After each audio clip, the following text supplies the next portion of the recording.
indeed a privilege to welcome you. You are respected not just as a very fine cricketer, one of the finest bowlers that the game has seen, but also for all the work that you do beyond cricket and after you ended your career.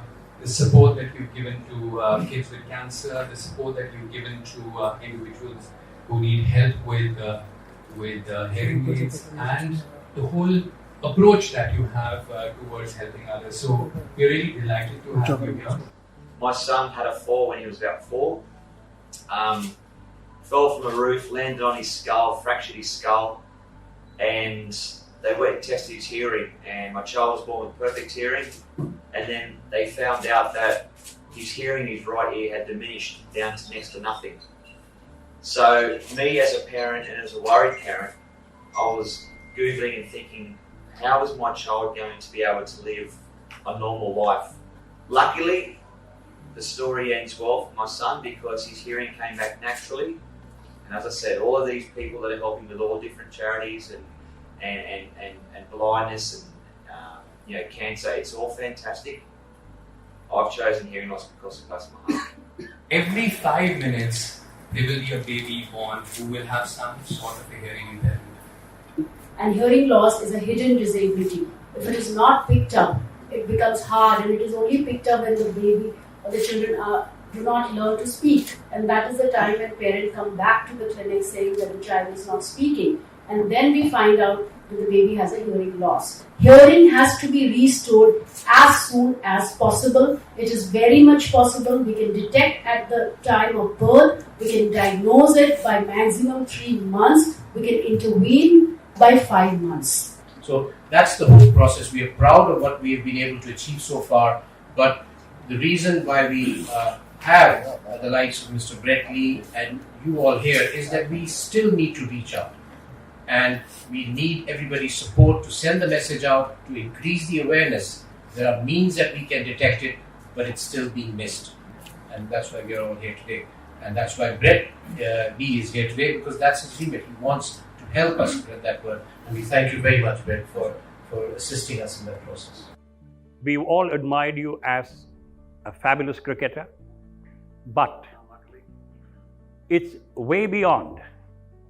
I mean, our respect for you is not because of your being such an eminent sports person, nor because of your other skills and talents, but because of your commitment. Your commitment to serve those who deserve. Many of us would believe that hearing impairment is just one setback or inability to hear.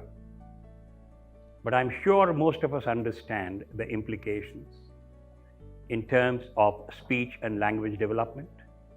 But you have to remember that listening is our foundation for the development of speech, of language. It's our foundation for our education, which is then the foundation for our social living and employment. So if we don't sort that out in the very beginning, then you can imagine the cascade of events that's going to occur thereafter. So for those of us, or children who are unfortunate not to have hearing when they're born, and if that is not detected and not treated at time, it's of course going to lead to poor spoken language. It's going to compromise their education. It leads to social isolation. Of course, behavioral issues, that's a very well-known fact that children with hearing impairment do have behavioral issues, and many times we, our colleagues, see children brought up by their parents because of a behavioral issue, because of a speech delay which is thought that is going to occur in due course. My grandmom said you spoke at the age of 4, so this is going to happen. Not realizing that that child actually has a hearing loss and cannot communicate. And of course, we will not get employed if I was hearing impaired. So, this is the problem. But we all need to know, and that's what we want to emphasize, that hearing loss can be treated. It is the only sensory disability that has a treatment to it, and there is no reason why anybody, or any of our children or adults, if you like, should be devoid of access to this treatment. And treatment can be medical, can be surgical, but primarily when we are talking about permanent hearing loss, it could be the use of amplification devices like hearing aids, or it could be the use of a cochlear implant. which will help hearing if hearing aids don't work. And in doing so, we are going to be able to give our children access to hearing, sound, and access to normal education. And that's what is the whole aim of the game. Not just cricket, but treating hearing. Some facts for you. Hearing loss is not uncommon. Just because it doesn't happen to me, it doesn't happen to you, it doesn't happen, please keep that out of your mind. 4 to 6 of every 1,000 children who are born have a hearing impairment. It is one of the very common hearing disabilities that exist in our society. So we all know that first, only if we restore hearing, then will come the listening, and then the talking.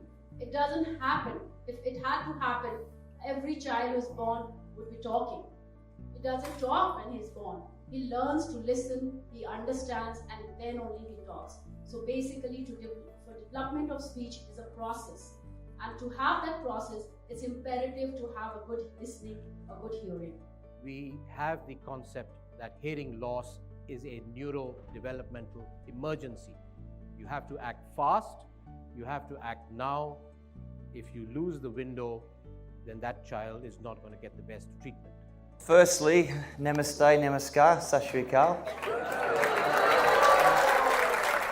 Wanakam if you're from down south. These kids are very smart. What do you like to do?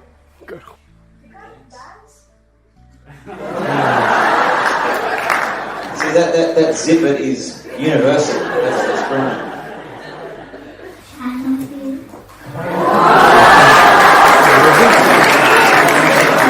Do you have any questions for Brett? Your life. My life. Well, I just turned 43, so just started. This is stage 2. I'm excited. My life when I was 9, I said to Mum and Dad, because they asked me the same thing, what do you want to be when you grow up? And I said, I want to bowl 160 Ks and play for Australia. That was my dream. And it's true. I knew that when I was 9, and I actually knew I was going to do it. But it wasn't me being cocky or overconfident. That was how do I explain it? I imprinted that dream into my head every single day. When I was at school, at lunchtime, after school, it was cricket, cricket, cricket, cricket, cricket. So I taught my brain, I told my brain, I tricked my brain to think I've got to be a cricketer. So everything that I did was destined to be a cricketer. Now, when I was 16, I broke my back. And I was in a back brace for 16 weeks. And I went and saw my doctor, who was Indian, lovely gentleman. And he goes, you've broken your back.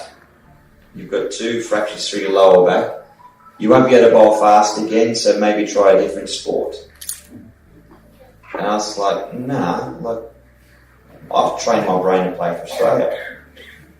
He says, well, you have to do something different now.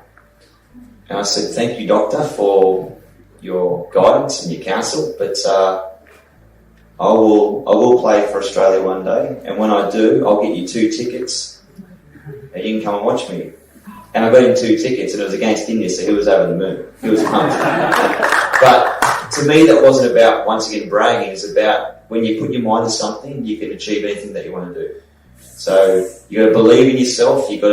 There's a lot of people that will say to you guys and girls that you can't do that because of this. To me, it was my broken back. They might say to you, you can't do that because of your hearing loss. And you guys and girls can prove everyone wrong. So how do people with hearing issues in team sports communicate swiftly? Because excluding that kind of sports area we should work upon that, right? So are there special provisions for this kind of thing? So the question you asked is really interesting, by the way. I just wanted to add that since I play sports myself, I play football for about 15 years now. You asked about what provisions can be taken, to improve. So I'll give you a simple idea, which, other things might be impractical. But a simple idea, referees in every sport need to be sensitized. Because sometimes when I walk onto the football field, right, the referee doesn't know what I'm wearing, and he's going to say that's illegal or that's not allowed. So that is something which is very simple, because I feel would include more deaf people in sport. But otherwise, you don't want to go to a game and have the referee tell you you're not allowed to play today, or say something like that, right? I thank you from the bottom of my heart that everywhere I go in India, I get so overwhelmed with this beautiful welcome. So thank you. I love your country. You're all welcome to come to Australia. But yeah, we are here for a great cause today, and thanks to everyone for coming. And yeah, India, I love it. Thank you. It is really upon each one of us to do our bit to make sure that every child leads up to and grows up with the potential that he or she has been born. And I think what Cochlear is doing, what I Can Hear Foundation is doing, and what Brett, you and the team are doing will help us in this journey. We are so happy that you chose us as a partner. So keep the love and affection going, and we look forward to welcoming you again. Thank you so much.